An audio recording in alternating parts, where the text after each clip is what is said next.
जो टॉपिक हमने पढ़ना है, तो इसके लिए जो है वो हम एलएमएस से सबसे पहले तो इस टॉपिक को डाउनलोड करते हैं। जो एलएमएस हमारे पास मौजूद है, जो डायरेक्ट सुनने वाले ऑडियंस में से सबके पास मौजूद है। तो फंडामेंटल ऑफ फाइनेंस का ये कोर्स है, और हम जो है वो इसके हवाले से लास्ट चैप्टर जो हमारा बाकी है, कॉस्ट ऑफ कैपिटल, उस पे जो है वो वर्किंग कर रहे हैं। तो सबसे पहले तो हम इस चैप्टर की रेलेवेंट इंफॉर्मेशन यहाँ पर डाउनलोड करेंगे, और अपने पास किसी एक फोल्डर में, मैं रिकमेंड करूंगा तमाम स्टूडेंट्स को कि लाजमन अपने पास डाउनलोड करके रखें, ताकि अल्लाह ना करे कोई एलएमएस चलने का मसला हो, तो उस टाइम पे ये फिर ज्यादा चीजें प्रॉब्लम ना हो। कॉस्ट ऑफ कैपिटल की पहली अटैचमेंट, इसमें बुक का चैप्टर है। दूसरी अटैचमेंट में हमारे पास पावर पॉइंट प्रेजेंटेशन है। ये कुछ चीजें आपकी जस्ट सपोर्ट के लिए हैं, लेकिन आपकी आसानी के लिए एक डॉक्यूमेंट के थ्रू हम पढ़ेंगे। कॉस्ट ऑफ कैपिटल ये भी मेरे ख्याल में चैप्टर है।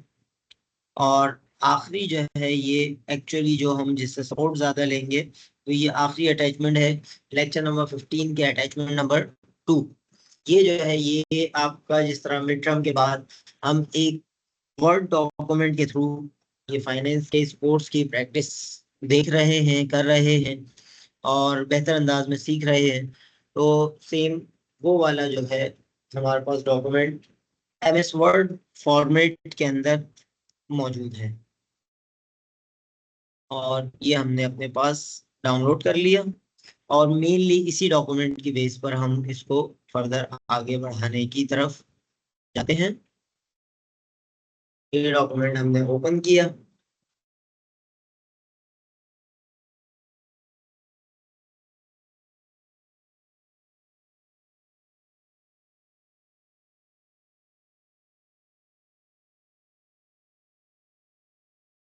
तो इस डॉक्यूमेंट से हमारा आज का मामला स्टार्ट होगा, और इससे जो है वो हम लेकर चलेंगे।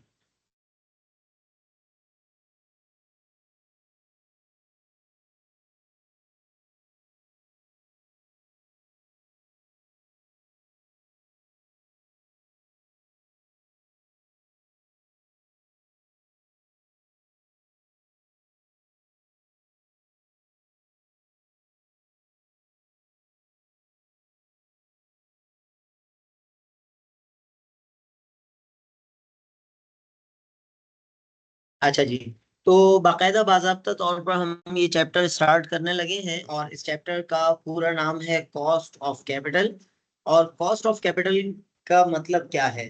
सही, आपको याद होगा हमने जब हमारी फिजिकल क्लासेस हुई थी, बैलेंस शीट एक बोर्ड पर ड्रॉ हुई, और उस बैलेंस शीट में एक साइड पे जो फाइनेंस, एक साइड पे एसेट्स होते हैं, और दूसरे साइड पे इक्विटीज और लाइबिलिटीज होती हैं।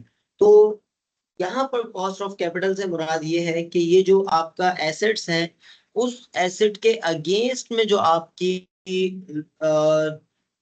डेट है, और इसी तरह इक्विटी है, जो कि कॉमन इक्विटी और प्रेफर्ड स्टॉक दोनों फॉर्म्स में होती है। तो इसकी क्या कॉस्ट है, ये इस चैप्टर का जो है बेसिक पर्पस है, और इसमें हम स्टेप बाय स्टेप करके आगे मूव करेंगे। तो सबसे पहला जो हमारा इसका कॉन्सेप्ट है, after tax cost of debt, यानी जो आप डेट ले रहे हैं, जो आप कर्जा ले रहे हैं, जो आप बगैर मालिक बनाए, पूरी फर्म के अंदर मालिक बनाए बगैर आप जो पैसे ले रहे हैं लोगों से, तो उसकी क्या कॉस्ट है। अगेन इसको हमें समझने की जरूरत है कि ये विद इन इस्लामिक बाउंड्रीज भी हो सकता है, और इस्लामिक बाउंड्रीज से बियॉन्ड यानी सूद की बुनियाद पे भी हो सकता है।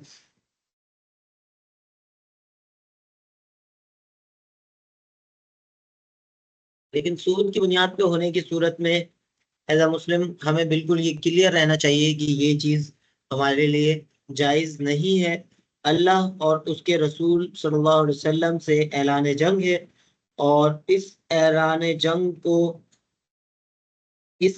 जंग से जो है वो हमें बचना की जरूरत है, क्योंकि कुरान मजीद में सूरह बकरा के अंदर अल्लाह रब्बुल इज्जत फरमाते हैं, औज़ु बिल्लाहि मिनश शैतानिर रजीम, बिस्मिल्लाहिर रहमानिर रहीम।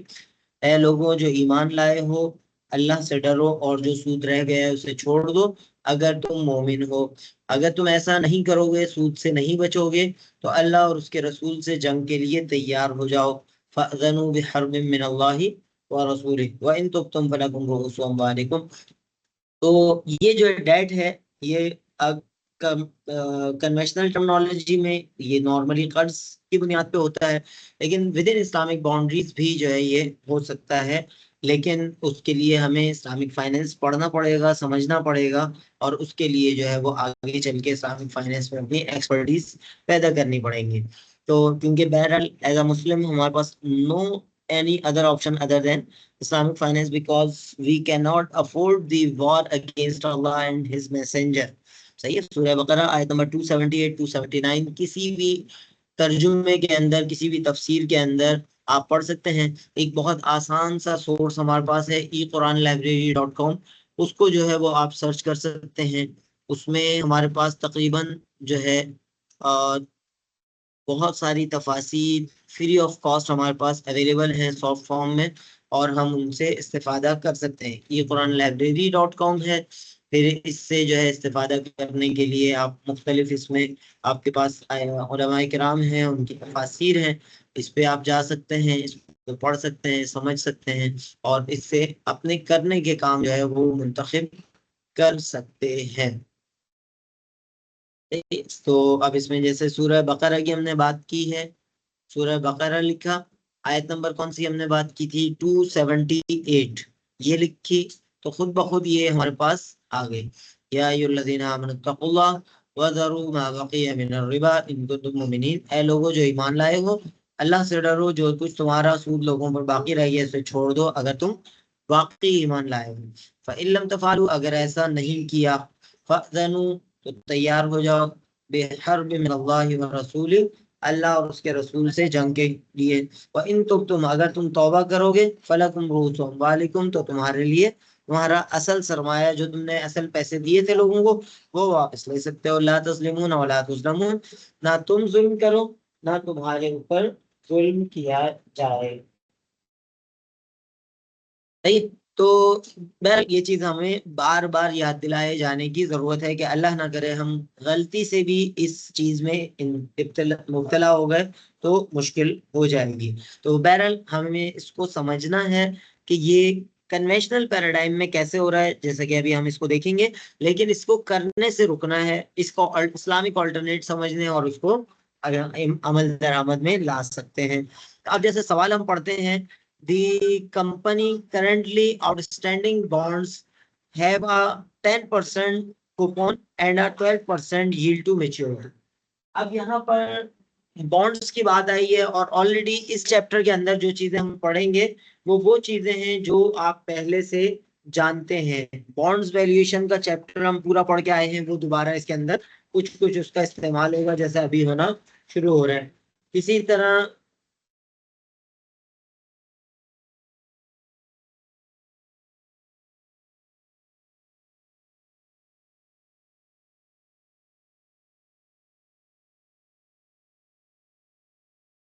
इसी तरह जो है वो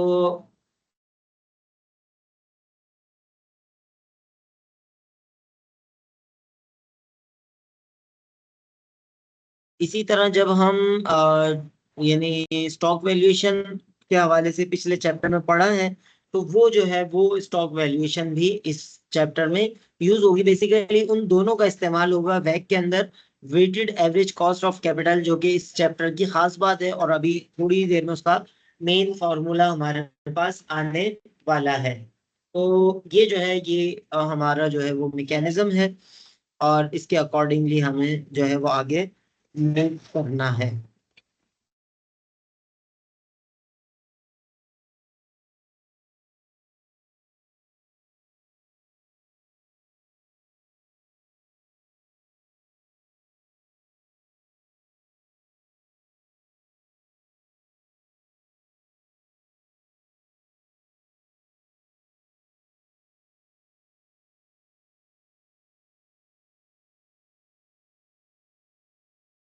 अच्छा जी, तो हमारी बात ये हो रही थी कि ये सवाल हम पढ़ना शुरू करेंगे और इसके बाद after tax cost of debt ये हासिल करना शुरू करेंगे।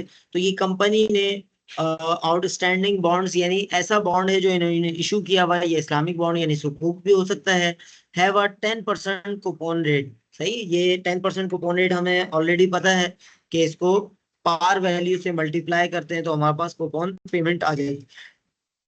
And a 12% yield to maturity, YTM already हम पढ़ के आए हुए हैं, जिसमें हमने YTM यानी यील्ड टू मेच्योरिटी अप्रोक्सीमेशन फॉर्मूले के तहत अचीव करना सीखा था। इसी तरह जो है वो ट्रायल एंड एरर मेथड से सीखा था। तो YTM की बात कर रहे हैं। तो company believes it could issue new bond at par that would provide a similar yield to maturity। Company जो है इस बात पे बिलीव रखती है कि इस तरह का एक और बॉन्ड इशू किया जा सकता है जो सेम वो हो। तो ये इंफॉर्मेशन हमारे इतने काम की यहाँ पर नहीं है। If it is marginal tax rate is 35%, what is the after tax cost of debt. अच्छा, अब ये हम बात करें यील्ड टू मेच्योरिटी, यहाँ पर 12% है। तो एक लिहाज से कॉस्ट ऑफ डेट एक्चुअल जो है वो हमारे पास 12% ही है, जो यील्ड टू मेच्योरिटी है वही वाली। लेकिन जब टैक्स की बात आ जाती है तो ये इस तरह की सिक्योरिटीज जारी करने में कंपनी को फायदा होता है, चाहे वो सुकूक हो या इस्लामिक बॉन्ड हो या कन्वेंशनल बॉन्ड हो। तो इसमें जो है वो कंपनी को टैक्स बेनिफिट मिल जाता है। अब उस टैक्स बेनिफिट को किस तरह हम हासिल कर सकते हैं, ये आपके सामने फॉर्मूला है, मैं इसको लार्ज भी कर देता हूँ। सही, इसमें इस फॉर्मूले को सबसे पहले तो हम पढ़ना सीखते हैं। अच्छा, ऊपर वाली जो इन्फॉर्मेशन है यील्ड टू मेच्योरिटी, इसको हमने यहाँ पर लिखा है RD। अच्छा, ये R छोटा वाला आएगा, RD। तो R जो है वो छोटा वाला होगा और निस्बतन बड़ा लिखा जाएगा, जैसे ये यहाँ पर आपके सामने इक्वेशन की फॉर्म में लिखा गया है। तो इसी को कॉपी करके मैं यहाँ लिख देता हूँ ताकि आप लोगों की कंफ्यूजन ना हो। ये RD जो है बेसिकली इक्वेशन का है, जो यील्ड टू मेच्योरिटी ऊपर लिखा हुआ है ये जो है RD कहलाता है। ये बेसिकली इसको और आसान करना चाहें तो रिटर्न ऑन डेट। ठीक है, रिटर्न ऑन डेट यानी डेट सिक्योरिटी आप हम बात कर रहे हैं ऊपर सुकूक की, इस्लामिक बॉन्ड की या बॉन्ड की। तो ये जो है ये RD जो है ये रिटर्न ऑन डेट, ये 12% हो गया। और T जो है ये टैक्स हो गया। सही, 1 - T। तो इसका बिल्कुल सिंपल इतना सा फॉर्मूला है कि RD जो आपको 12% यहाँ दिया गया है उसको लिखें, उसके बाद ब्रैकेट लिखें 1 - T, यानी टैक्स जो है वो उसमें से 1 में से टैक्स माइनस हो जाएगा। और टैक्स को माइनस करने के लिए जो है वो यहाँ 35% है, तो आप इसको जो है वो 35% को कन्वर्ट कर लेंगे नॉर्मल उसके अंदर, और उसमें जो है वो आपको पता चल जाएगा कि ये 35% जो है वो 35 करके 0.35 जो है ये करके हमारे पास आ जाएगा। तो ये जो है ये हमारे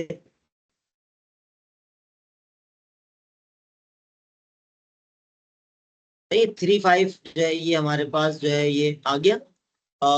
इसको जो है अगर हम देखें यहाँ पर जो लिखा हुआ है, अगर इसको थोड़ा सा नीचे लेकर आ जाए, RD 12% था, 12% कन्वर्ट कर लिया हमने 0.12 के अंदर, यानी इसको डिवाइड किया, परसेंटेज को खत्म करने के लिए डिवाइड किया 100 से, तो हमारे पास 0.12 बच गया। इसी तरह 1 - T था, 1 - T इसको दोबारा लिख लेते हैं 0.35। तो ये हमारे पास एक स्टेप और बढ़ जाएगा, लेकिन आपके लिए समझना आसान हो जाएगा कि जब हम इसको इस तरह करते हैं तो हमारे लिए काम आसान हो जाएगा। ये इज इक्वल टू हो गया, RD आ गया, 1 - T आ गया। तो जब 1 में से 0.35 निकला तो हमारे पास फिर सेम यही वाली अमाउंट बन जाएगी, कंट्रोल C और कंट्रोल V। ये जस्ट आपकी आसानी के लिए मैंने इसको स्टेप्स में तोड़ दिया। बस ये है कि इस तरह हम यहाँ तक पहुंच गए। सही, सिंपल क्या किया, RD ये था रेट ऑन डेट 12%, उसको हमने 100 से डिवाइड करके परसेंटेज खत्म करने के लिए हम यहाँ पर लेकर आ गए। उसके बाद 1 - T था, 1 - 0.35, अगेन उसको भी 100 से डिवाइड करेंगे परसेंटेज खत्म करने के लिए। तो इसको आपस में मल्टीप्लाई किया तो ये जस्ट हमारे पास अमाउंट बची 0.0780। इसको जब 100 से मल्टीप्लाई करेंगे तो परसेंटेज में जवाब आ जाएगा 7.80। अब यहाँ पर एक चीज ऑब्जर्व करें, थियोरेटिकल जो चीज समझने की है कि एक्चुअली वो डेट की जो कॉस्ट हमें यहाँ शो हो रही थी, जो सुकूक की आप कह सकते हैं यील्ड टू मैच्योरिटी 12% थी, लेकिन जब वो परसेंट उसमें आफ्टर टैक्स देखा तो एक्चुअली हमारे पास वो 7.8% बनी, टैक्स का इम्पैक्ट उस पर डालने के बाद। तो ये चीज जो है ये हमारे लिए एक लर्निंग पॉइंट है कि टैक्स इम्पैक्ट यहाँ पर ज्यादा बेहतर अंदाज में हम देख सकते हैं। यहाँ तक किसी का कोई सवाल हो तो वो चैट बॉक्स में भी कर सकते हैं, या जो है वो हमें अपनी वॉइस भी सुनवा सकते हैं, कोई किसी की बात समझ में ना आई हो। After tax debt, cost of debt calculate करना है। तो अगर समझ में आई है तो अच्छी बात है, नहीं समझ में आया तो फिर मैं यदि आपकी तरफ से कोई सवाल है तो अच्छी बात है, आप लोग कर लें, वरना फिर ये है कि मैं सवाल अब इसको मॉडिफाई करके आपको दूंगा और आपने टेक्स्ट बॉक्स में विद इन 2 मिनट्स जो है रिस्पॉन्स करना होगा। ये नया सवाल हमारा उस सूरत में जब आपकी तरफ से कोई इस हवाले से कोई बात करने की हो, कुछ पूछना हो। बिल्कुल सिंपल, बिल्कुल आसान चीज मौजूद है ये। सही। अब ये नया सवाल हम बना रहे हैं, सवाल सेम है, जस्ट इसमें हमने आरडी जो है वो रादर देन 12% हम इसको आरडी को ले लेते हैं 12 की जगह 10%। सही है। जो नया सवाल हमने करना है, जो आपने करके जिसका जवाब जल्दी से बताना है चैट बॉक्स में, वो आरडी क्वेश्चन 2 जो है, ये प्रैक्टिस क्वेश्चन हम कह सकते हैं। प्रैक्टिस क्वेश्चन का ये जो है 10%, और प्रैक्टिस क्वेश्चन का जो टी है वो 40% पे ले जाए। तो अब इसका जल्दी से जवाब निकाल के बताएं। फॉर्मूला आपके पास है, जस्ट आपने जो है वो उसको सॉल्व करना है, और जो जवाब आप जल्दी से टेक्स्ट बॉक्स में बता दें।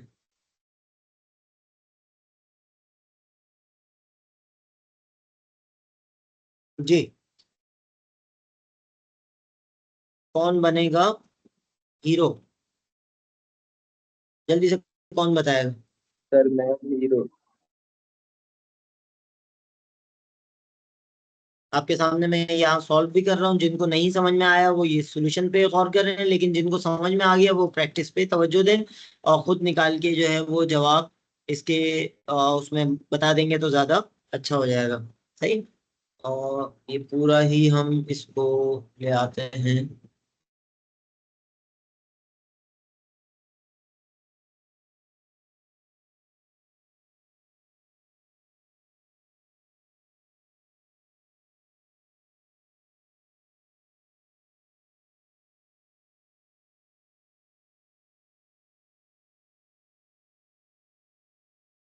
ये हम 10% पे लेकर आ गए क्वेश्चन में। टैक्स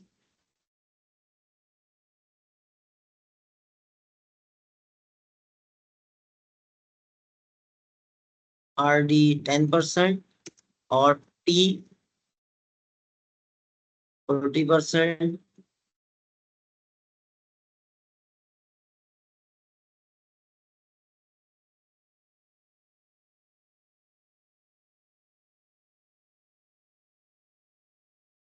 चलिए, नेक्स्ट हमारे पास है फॉर्मूले के अंदर हम इसको लिखेंगे, आर डी हमारे पास है 10%।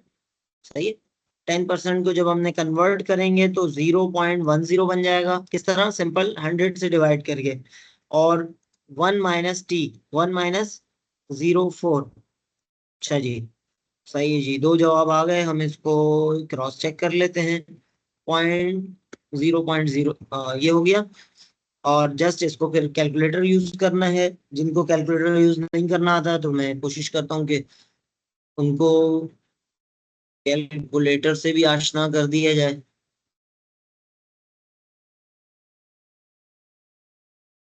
अच्छा जी, इस तो 0.1 मल्टीप्लाई बाय ब्रैकेट ब्रैकेट आएगी, इसमें नहीं आएगी।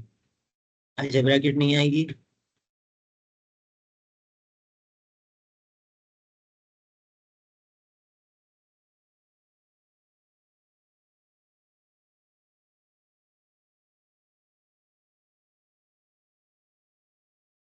साइंटिफिक पे हम इसको ले गए तो ये ब्रैकेट अब आ जाएगी।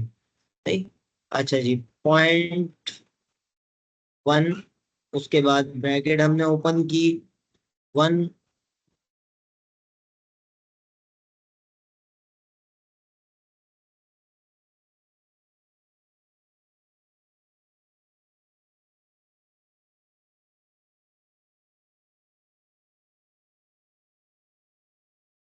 चले। तो इसमें 1 - 4.6 सिंपल बन गया। 0.6 बाय, हम इसको 0.1 से करेंगे और फिर उसको मल्टीप्लाई करेंगे 100 से। 6% जो है ये हमारे पास जवाब आ गया, बिल्कुल सिंपल सा। तो ये जो है ये हमने इस तरह after tax cost of debt निकालने का मेथड जो है वो सीख लिया। सही है। साथ में और एक और किसी स्टूडेंट ने जो है वो रिस्पॉन्स कर दिया था, बाकी लोगों ने भी इसकी प्रैक्टिस करनी है। ये इंपॉर्टेंट चीजें हैं जो आपकी इस चैप्टर के अंदर आपको पता होनी लाजमी है, जरूरी है। सही, बिल्कुल आसान भी है और इसमें मार्क्स गेन करना भी इतना मसला नहीं है। अच्छा जी, यहाँ तक ये एक क्वेश्चन हमारा कंप्लीट हुआ। दूसरा क्वेश्चन है cost of preferred stock. Cost of preferred stock already हम प्रीवियस चैप्टर के अंदर भी करके आए हुए हैं और सेम यहाँ पर भी कर रहे हैं। तो इसमें जो है वो सिंपल आसान सा फॉर्मूला है, पी और छोटा सा पी।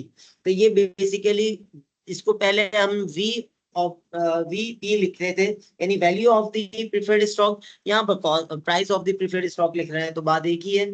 तो यहाँ पर ये हमें बता रहे हैं सवाल के अंदर कि Tani Industries can issue perpetual preferred stock at a price of 47.50 a share।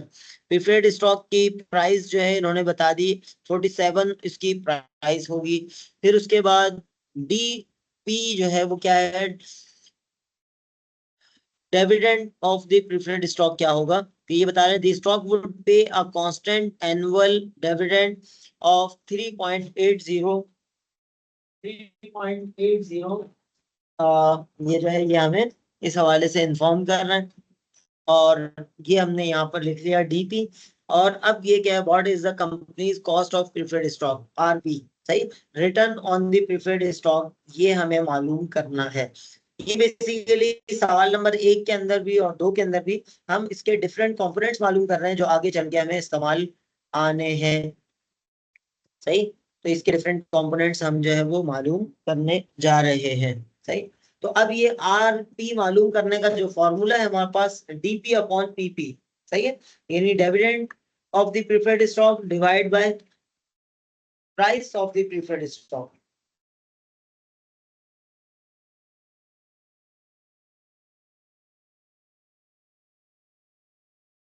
तो ये जो है ये इसका फॉर्मूला हमारे पास मौजूद है।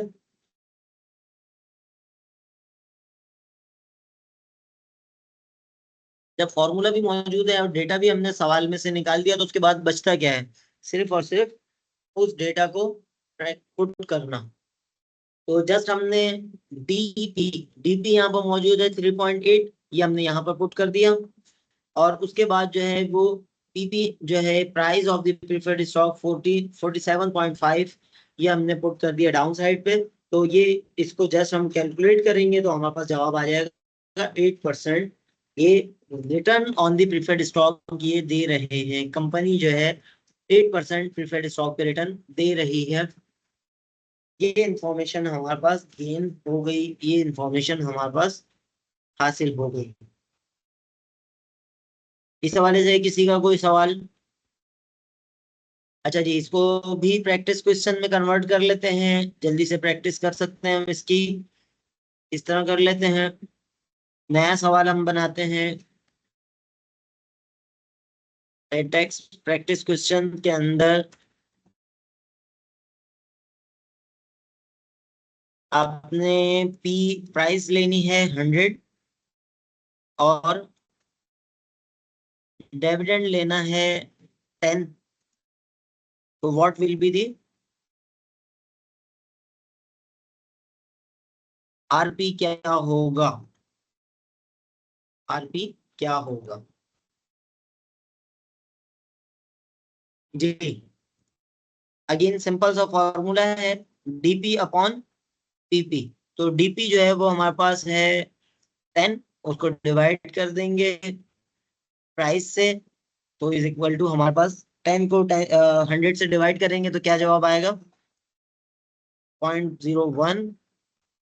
इसको जब आप परसेंटेज में कन्वर्ट करेंगे तो ये 10% बन जाएगा।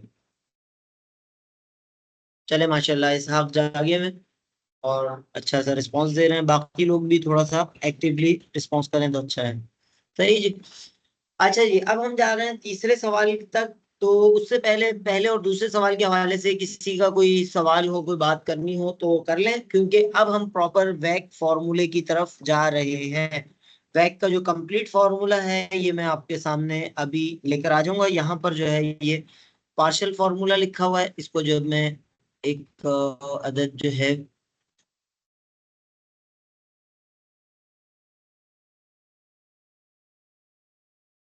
वैक का फॉर्मूला हमारे पास कंप्लीट फॉर्मूला है।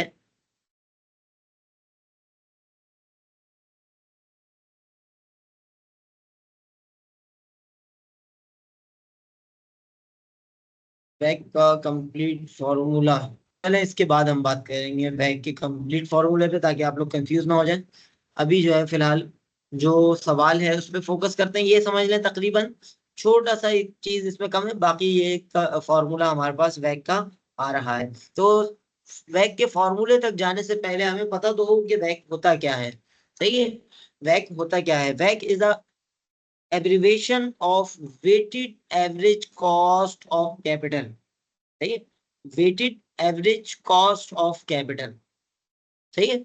इसका मतलब क्या है कि जब हम किसी फर्म, किसी कंपनी, किसी बिजनेस को ऑर्गेनाइज करने की तरफ जाते हैं तो हमें जो है वो पता चलता है कि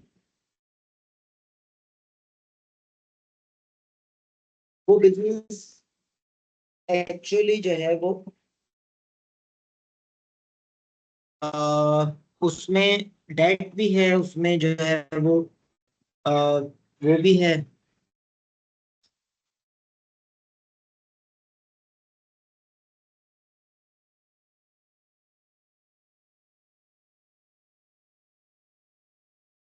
जब हम किसी बिजनेस को ऑर्गेनाइज करने की तरफ जाते हैं तो उसमें हमें पता चलता है कि डेट भी है, और इसके अलावा जो है वो अ, उसमें जो है वो इक्विटी भी है। तो weighted average cost of capital ये बताता है कि आपका कितने परसेंट बिजनेस डेट बेस्ड है और कितना इक्विटी बेस्ड है, और ओवरऑल आपके बिजनेस की कॉस्ट क्या है। इसमें हम क्वेश्चन नंबर 10.5 पे जब हम जाएंगे तो हमें पता चलेगा कि इसका कितना जबरदस्त बेनिफिट है। हम कोई प्रोजेक्ट सिलेक्ट करते वक्त इस चीज को कंसीडर कर सकते हैं कि बिजनेस जो है वो हमारा किस हद तक, किस अंदाज में है।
सही जी। तो basically weighted average cost of capital का इस सवाल को हम पढ़ते हैं, और बेसिकली इस चैप्टर के अंदर इसी सवाल पे या बैक के ही सवालात पे जो है थोड़ा सा ज्यादा फोकस होगा या होना चाहिए।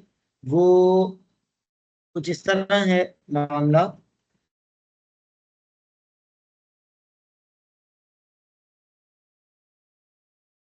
कि company has a target capital structure 40% debt and 60% common equity.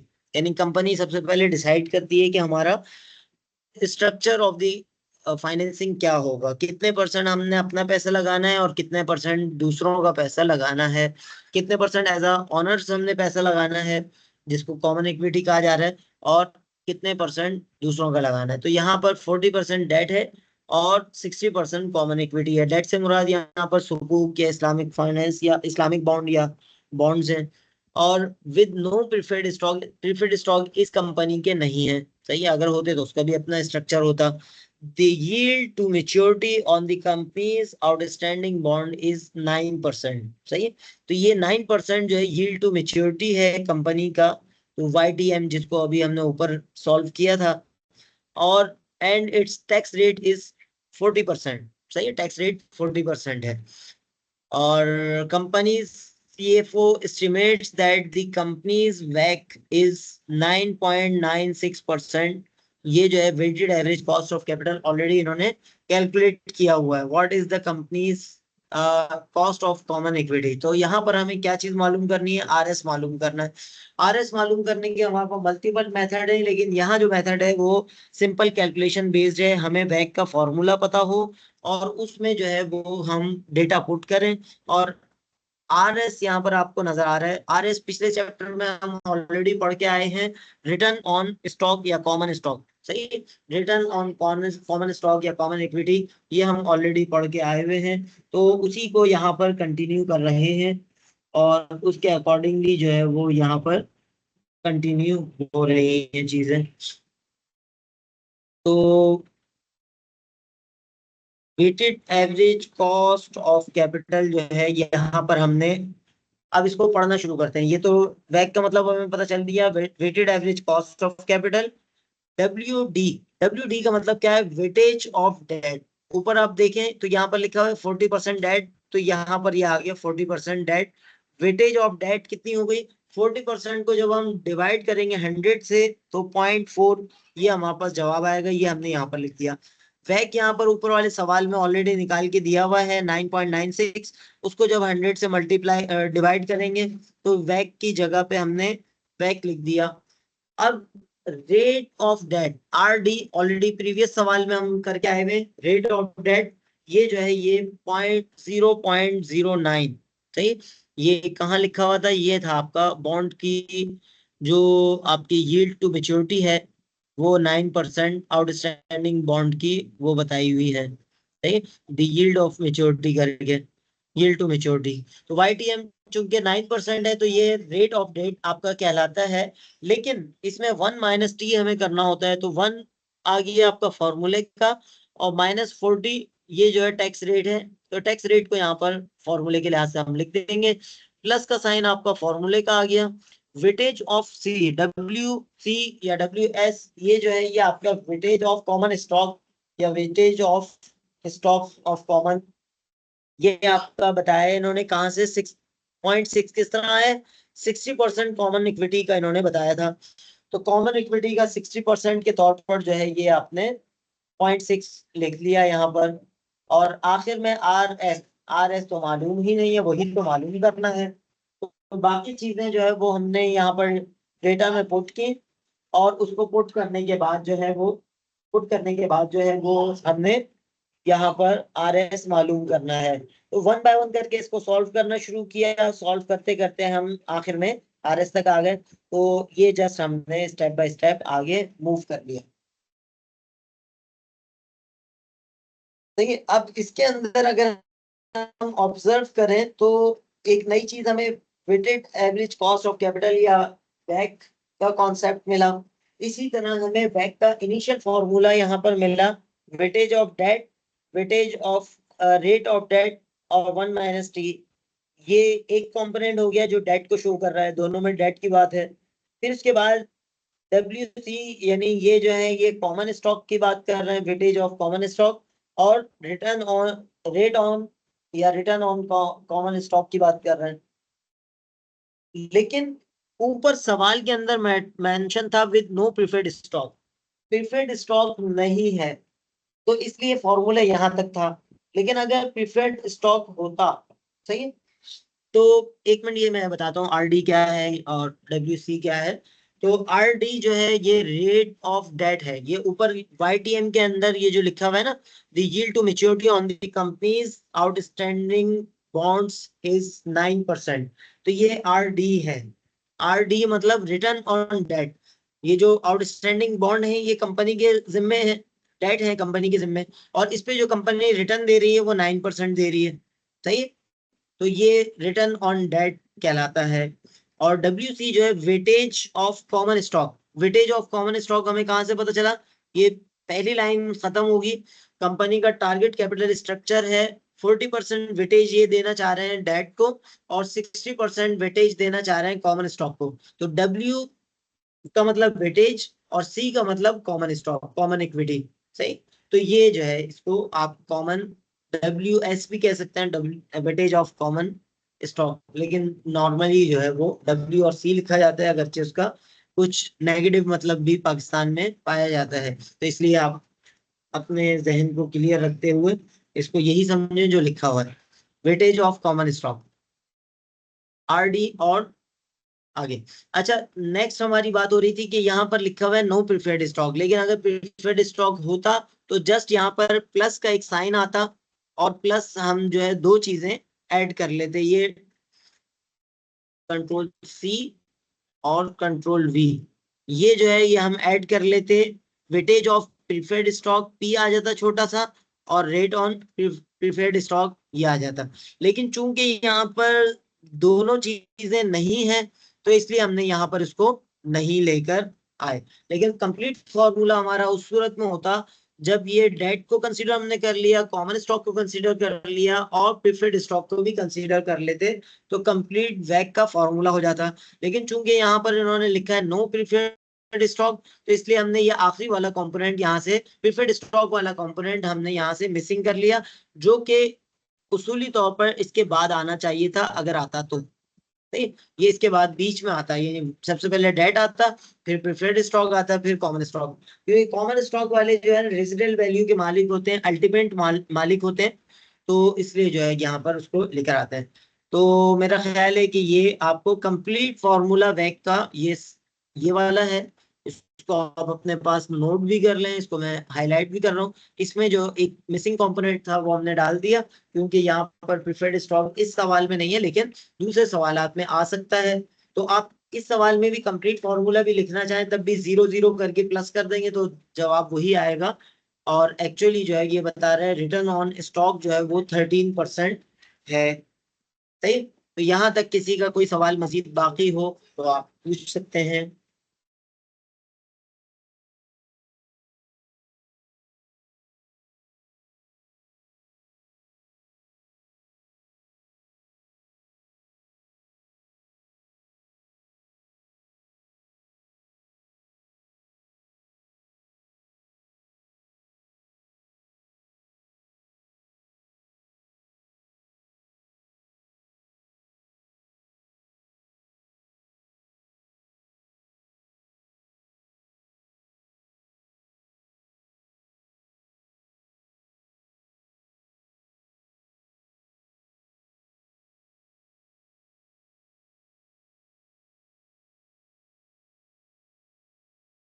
सही है भाई, खामोशी के दो मतलब है, या तो कुछ समझ नहीं आया या सब कुछ समझ में आ गया, कौन सा मतलब लिया जाए। सर अजान हो रही है। जी,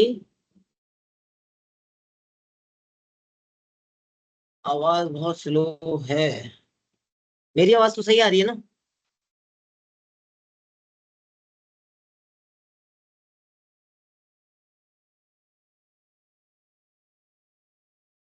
चलो खैर।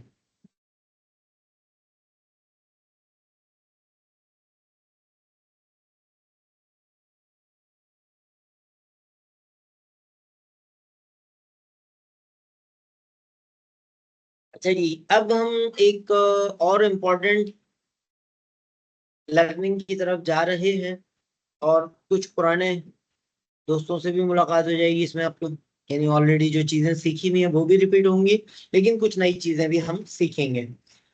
कॉमन स्टॉक इक्विटी यानी RS फाइंड करने का मेथड हमने यहाँ पर एक तरीका सीखा कि हमें अगर फर्दर इंफॉर्मेशन दी हुई है, खाली RS मिसिंग है, तो हम उसमें लेफ्ट साइड और राइट साइड को आगे पीछे करके मैनेज कर सकते हैं।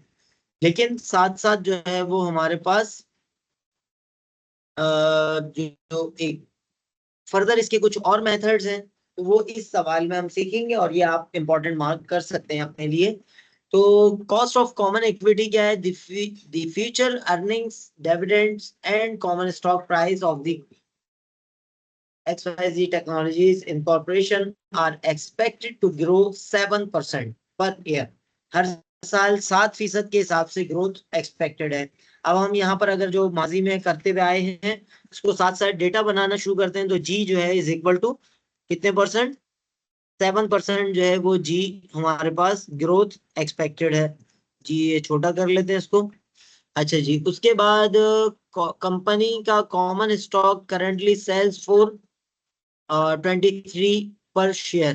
तो 23 पर शेयर का बिक रहा है, तो ये क्या कहलाएगा? ये माजी में हम करके आए हैं इसको, ये पी नॉट कहलाएगा। सही है, फॉर्मूले के लिहाज से हम इसको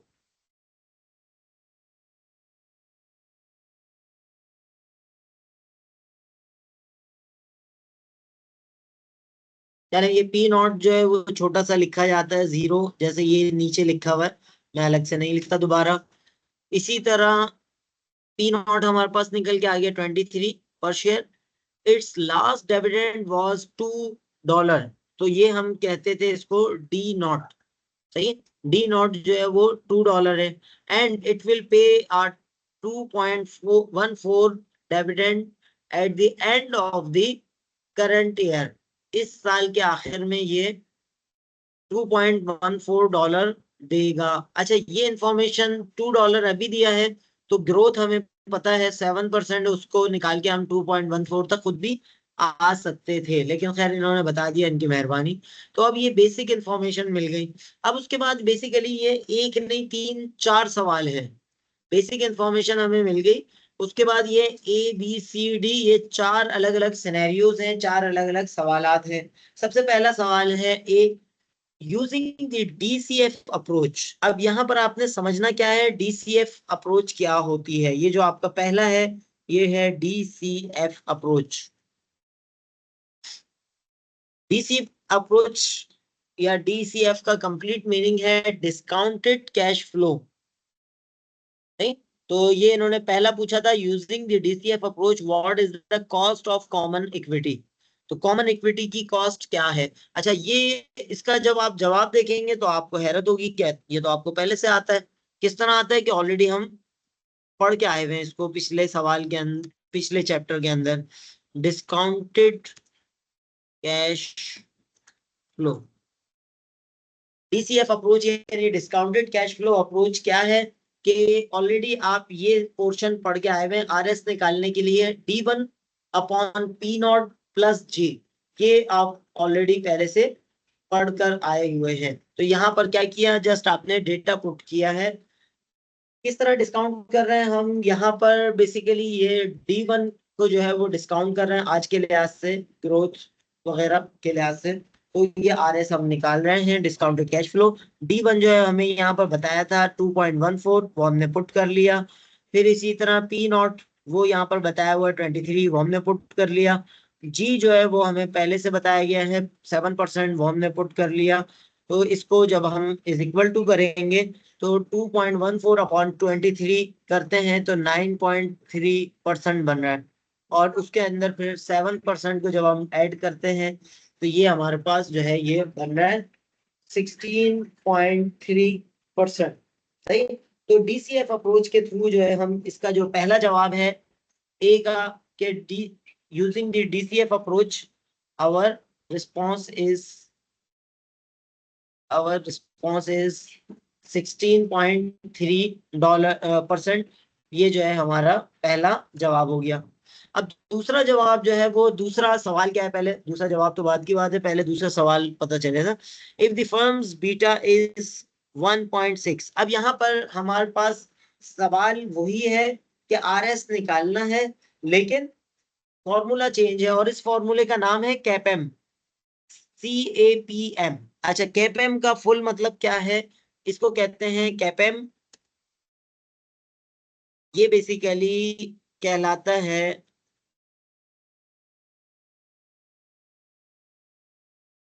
कैपेम is stand for capital assets pricing model.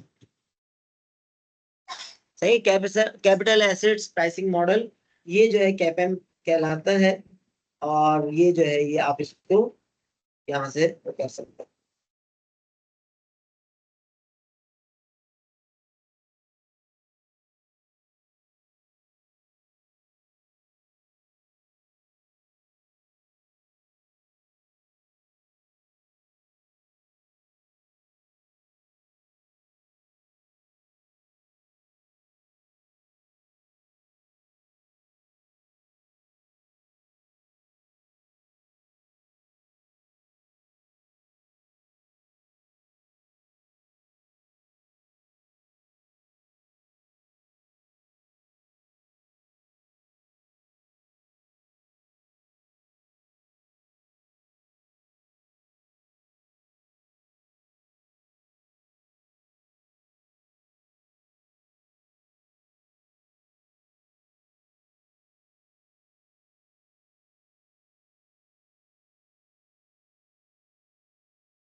अच्छा जी, तो ये बी के अंदर जो है वो कैपिटल एसेट प्राइसिंग मॉडल के थ्रू जो है वो हमसे मांग रहा है कि यही काम करना है, आरएस मालूम करना है, यानी रिटर्न ऑन स्टॉक मालूम करना है, लेकिन कैपिटल एसेट प्राइसिंग मॉडल के थ्रू।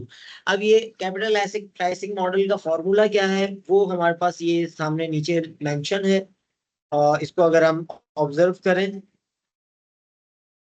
तो ये आपके सामने जो है ये फॉर्मूला मौजूद है। आरएस यानी वही return on stock is equal to R R F.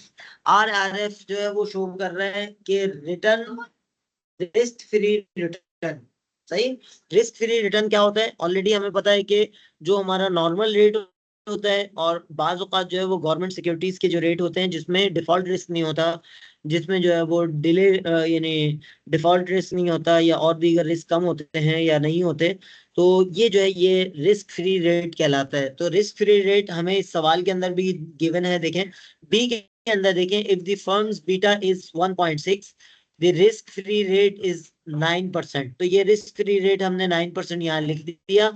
फिर इसी तरह and the average return on the market is 13%। तो ये आरएम से कहलाएगा, ये फॉर्मूले के अंदर हमारे पास है RM, risk market return, R return on market equities आप कह लें कि नॉर्मल मार्केट रिटर्न क्या है, एवरेज रिटर्न क्या है। What will be the firm's cost of common equity using the CAPM approach. तो बाकी रिमेनिंग इसमें जो है माइनस आर एफ ऑलरेडी हमें पता है 9%, 13% यहाँ 13 में से 9 माइनस होगा, और 1.6 बीटा, बीटा जो है ये हमें यहाँ पर दिया गया है। तो ये फर्म का बीटा जो है वो हमारे पास मौजूद है, और इसको जस्ट डेटा को हमने पुट करना है और इसके हिसाब से जवाब निकाल लेना है। 9% रिस्क फ्री रेट था, मार्केट रेट जो है वो मार्केट एवरेज रेट है 13%, उसमें से रिस्क फ्री रेट 9% माइनस करेंगे, तो इसको जस्ट आप कैलकुलेट करेंगे तो हमारे पास जवाब आएगा 15.4। ये फॉर्मूला आपको सही याद होना चाहिए, तो इसके अकॉर्डिंगली जो है वो हम जवाब तक पहुंच जाएंगे। और ये दूसरा मेथड हो गया आरएस निकालने का, यानी एक ही चीज निकालने के एक से ज्यादा मेथड है। तो पहला मेथड था डीसीएफ, जो ऑलरेडी आप पहले से जानते थे। दूसरा मेथड जो अभी आपने सीखा, कैपेम मॉडल, सही, कैपेम, कैपिटल एसेट प्राइसिंग मॉडल। और इस मॉडल के थ्रू हमने ये निकाला, पहले के हिसाब से जवाब आया था 16.3%, और दूसरे के हिसाब से जवाब आया 15.4%। जब इन दोनों को सामने रखा तो हमारे पास रिक्वायरमेंट सी के अंदर अगर हम देखें, if the firms bond earn data of 12%। हम जानते हैं कि कंपनी जो है बॉन्ड भी इशू करती है और इक्विटी भी इशू करती है। अच्छा, बॉन्ड वालों को उनका हर हाल में वापस मिलता है।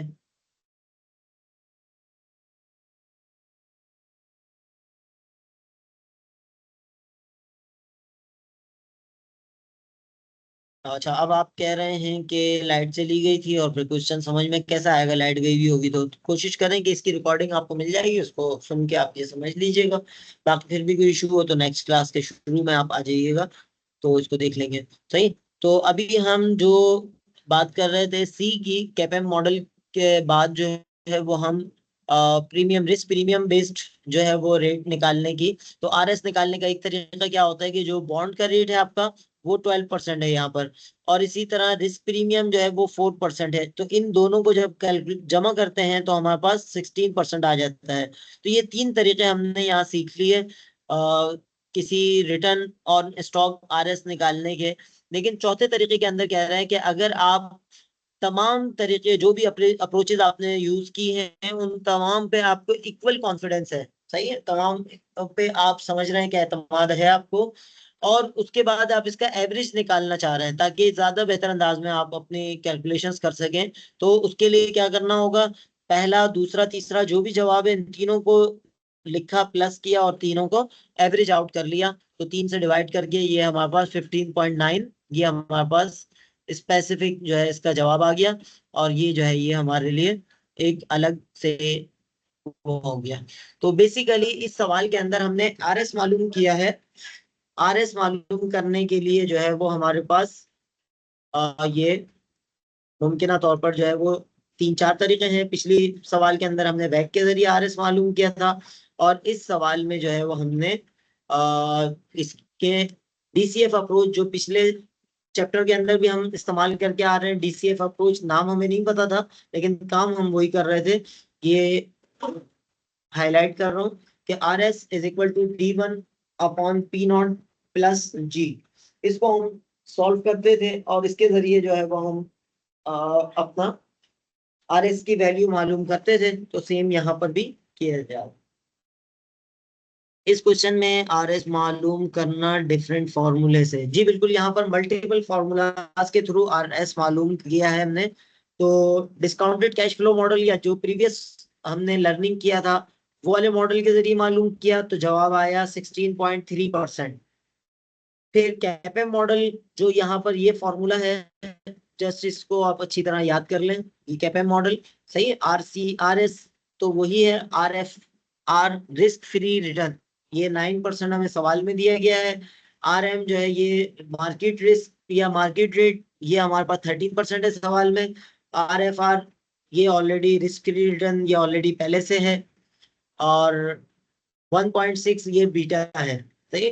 बीटा जो है वो बेसिकली एक लिहाज से आपकी इसके अंदर कैपेम मॉडल के अंदर यूज होता है। तो जस्ट उसके बाद डेटा पुट करने के बाद कैलकुलेट ही करना है, कोई ऐसी खास चीज नहीं है।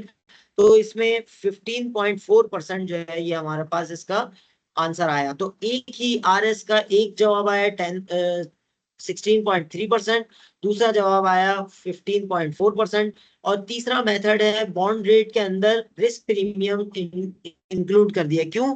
क्या हमें पता है कि बॉन्ड के अंदर रिस्क निस्बतन कम होता है, तो कोई भी कॉमन स्टॉक क्यों लेगा जब बॉन्ड के अंदर रिस्क कम है? तो उसके लिए हमें उसको एक्स्ट्रा प्रीमियम देना पड़ेगा। तो रिस्क प्रीमियम लेने के बाद जो है ये 16% जो है इसका जवाब आया, जो किसी और सवाल से भी लिंक है। फिलहाल हम यहाँ पर जो है इसी डेटा को यूज कर लेते हैं। 12% बॉन्ड रेट है और 4% जो है वो रिस्क प्रीमियम है। तो इन दोनों को जब हम प्लस करते हैं तो 16% हमारे पास जवाब आ जाता है। तो आखिर में हमने तीनों डिफरेंट मेथड्स को एवरेज कर लिया। एक मेथड से जो जवाब आया था, दूसरे से जो आया था, जो तीसरे से आया था, इन तीनों को प्लस करके 3 से डिवाइड कर लिया। तो ये हमारे पास एक बेहतर जवाब आ गया। हम ज्यादा कॉन्फिडेंस से कह सकते हैं कि ये जवाब जो है ज्यादा बेहतर होगा, क्योंकि ये 3 मेथड्स का एवरेज है। सही। तो मेरा ख्याल है कि ये ज्यादा इजीली हम यहाँ तक पहुंच सकते हैं। यहाँ तक किसी की कोई बात हो, कोई सवाल हो तो वो कर सकते हैं।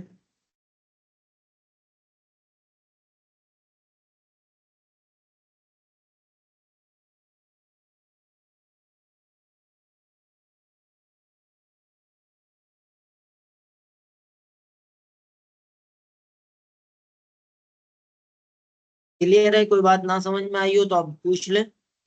ये हमने RS मालूम किया है इस सवाल में, और डिफरेंट मेथड्स के थ्रू। सही है। फॉर्मूलाज आपके पास मौजूद हैं, बहुत आसान। यानी इसमें तो इतनी ज्यादा मुश्किल चीजें नहीं है, बिल्कुल आसान आसान सी हैं। बस थोड़ा सा आप तवज्जो करें और चीजें बहुत आसानी से सीख सकते हैं।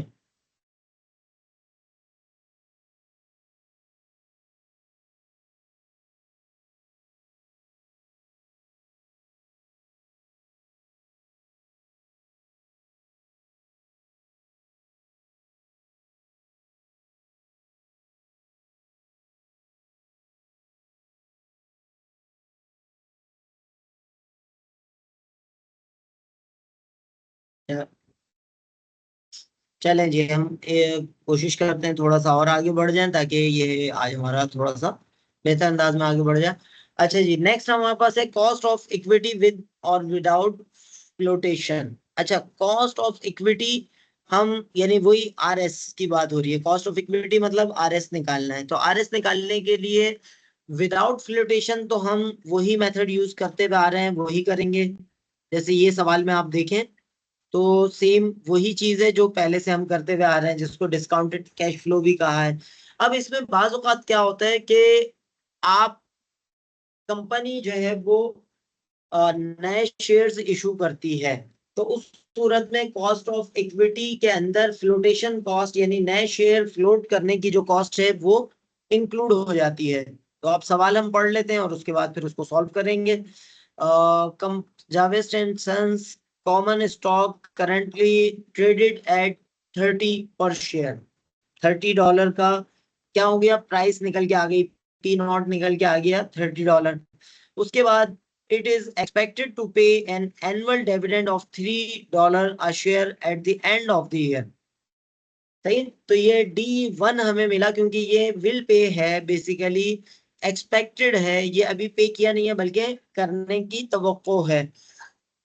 तो ये D1 हो गया।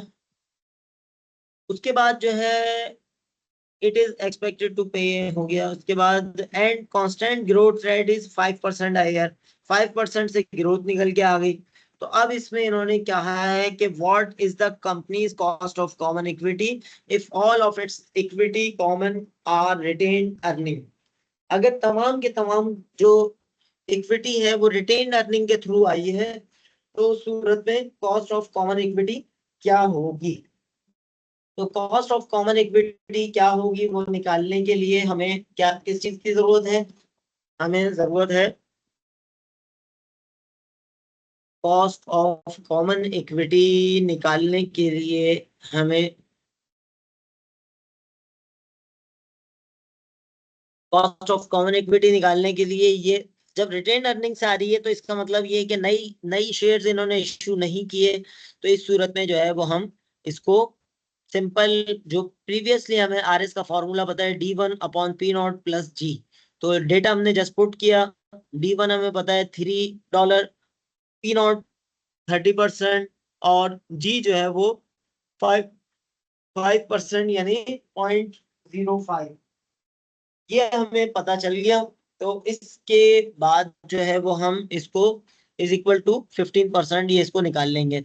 लेकिन बी के अंदर क्या कह रहा है, if the company issue new stock, अगर कंपनी सिर्फ रिटेन अर्निंग नहीं बल्कि नई स्टॉक भी इशू करती है, इट वुड इनकर 10% फ्लोटेशन कॉस्ट। अब 10% फ्लोटेशन कॉस्ट से मतलब क्या है कि जब आप नया शेयर्स इशू करते हैं तो उसमें बाज़ औक़ात आपको बैंक्स को भी अपने लूप में लेना पड़ता है। आईपीओ जब इशू करते हैं, इनिशियल पब्लिक ऑफरिंग, और उसमें जो है वो डॉक्यूमेंटेशन कॉस्ट भी होती है, लीगल कॉस्ट भी होती है, तो वो सारी कॉस्ट मिला के 10% है। तो अब ये एफ एफ से डिनोट होता है और ये एफ कहलाता है फ्लोटेशन कॉस्ट। तो 10% फ्लोटेशन कॉस्ट है। तो इसके जरिए हम किस तरह अब इसको मालूम करेंगे, तो इसके लिए हमारे पास जस्ट ऊपर वाले फॉर्मूले के अंदर एक छोटी सी तरमीम हो जाती है कि ऊपर जो फॉर्मूला है वो कहलाता है RS। अब हम मालूम कर रहे हैं RE यानी न्यू इक्विटी की कॉस्ट मालूम करने जा रहे हैं। तो RS नॉर्मल स्टॉक या आपकी रिटेन अर्निंग की बेस पे स्टॉक। अब जो RE जो है ये न्यू स्टॉक है जिसमें फ्लोटेशन कॉस्ट भी इनकर की गई है। तो ये जो है फ्लोटेशन कॉस्ट के साथ जो है ये आपका आ गया RE is equal to D1, same ऊपर वाला, बस P0 के साथ 1 - F हो जाएगा। सही है, 1 - F का मतलब कि 10% है तो 1 - 0.10, 0.10 ये जो है ये शो करेगा कि ये बेसिकली आपका 90% से ये बेसिकली मल्टीप्लाई होगा। तो जवाब जो है इसका जो भी आएगा वो आपके सामने है कि ये 16.11% ये आपका इसका जवाब आया। अगर यानी फ्लोटेशन कॉस्ट के बगैर हम देखें तो इसका जवाब आ रहा था 15%, और फ्लोटेशन कॉस्ट के साथ देखें तो इसका जवाब जो है वो चेंज हो गया 15%, 16.11% जो है वो इसका जवाब हो गया।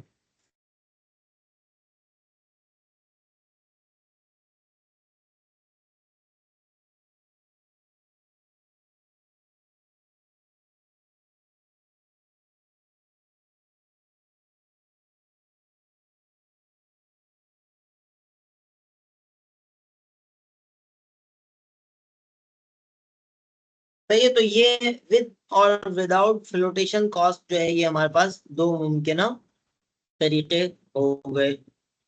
अब इसका जो ये वाला है 10.0, तो इसमें देख लेते हैं, कोई पुरानी बात है तो वो आप लोग खुद सॉल्व करेंगे। आप जैसे ये 10.7 का ये ए जो है ये सेम वही वाला है, तो ये आप लोग खुद से सॉल्व कर लें। इसमें जो है कुछ नई बात है तो उस पे मैं ले जाता हूँ बी पे।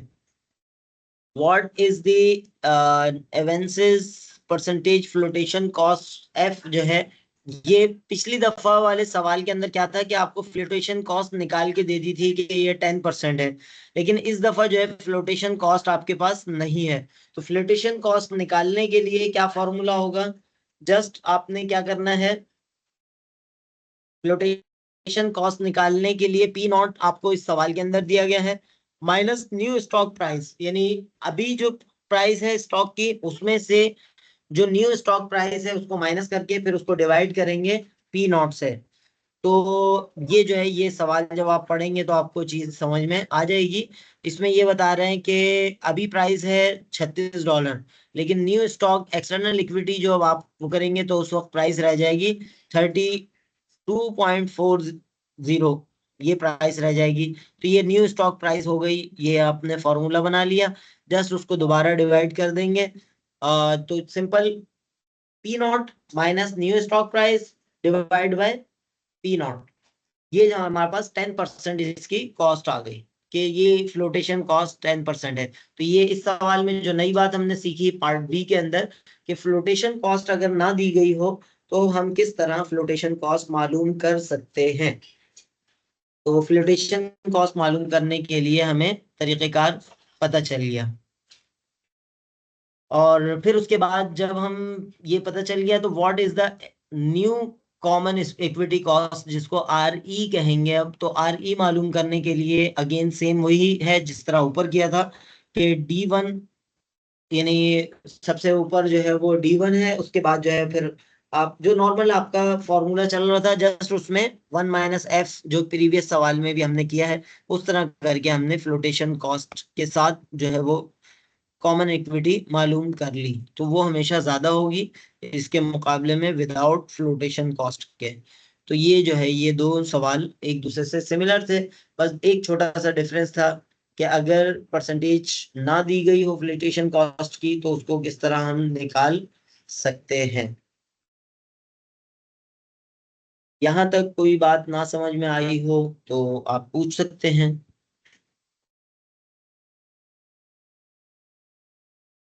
और इसके बाद जो है वो हम समझेंगे कि इसका फायदा क्या है theoretically. Weighted average cost of capital जो हमने पढ़ना शुरू किया है, इसका फायदा क्या है, इसके नतीजे में आप किस तरह अपनी फर्म्स के लिए अपनी कंपनी के लिए डिसीजन मेकिंग कर सकते हैं, फैसला साजी कर सकते हैं। तो ये जो है ये आपकी नज़र में कि आपके लिए जो है किस तरह इससे बेनिफिट हासिल किया जा सकता है।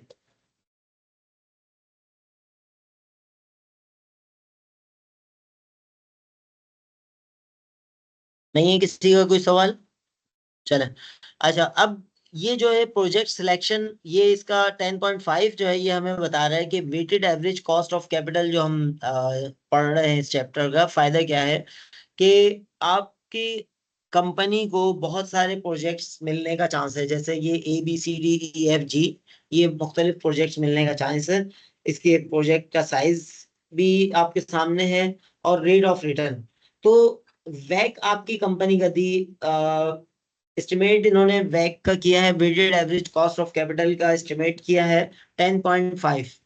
The company is considering the following capital budgeting projects. सही, मल्टीपल इन्होंने कैपिटल बजटिंग प्रोजेक्ट्स को जो है वो फॉलो कर रहे हैं। तो 12% है, 11.5 है, 11.2 है, 11.0 है, 10.7 है।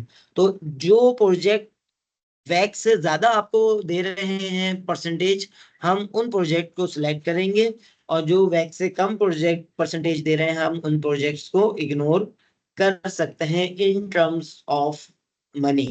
लेकिन अगर दीगर कोई पहलू होंगे तो हम उनको कंसीडर कर सकते हैं। तो तो ये weighted average cost of capital का फायदा जो है ये हमें इस हवाले से अंदाजा हुआ। तो वे इसका इन्होंने पहले से कैलकुलेट किया हुआ है, जैसे ऊपर वाले उसमें हमने कैलकुलेट किया था या करना था। और उसके बाद जो है ये मुख्तलिफ प्रोजेक्ट्स, मल्टीपल प्रोजेक्ट्स दिए हुए, उनमें से हमने अपने हिसाब से इनको सिलेक्ट कर लिया।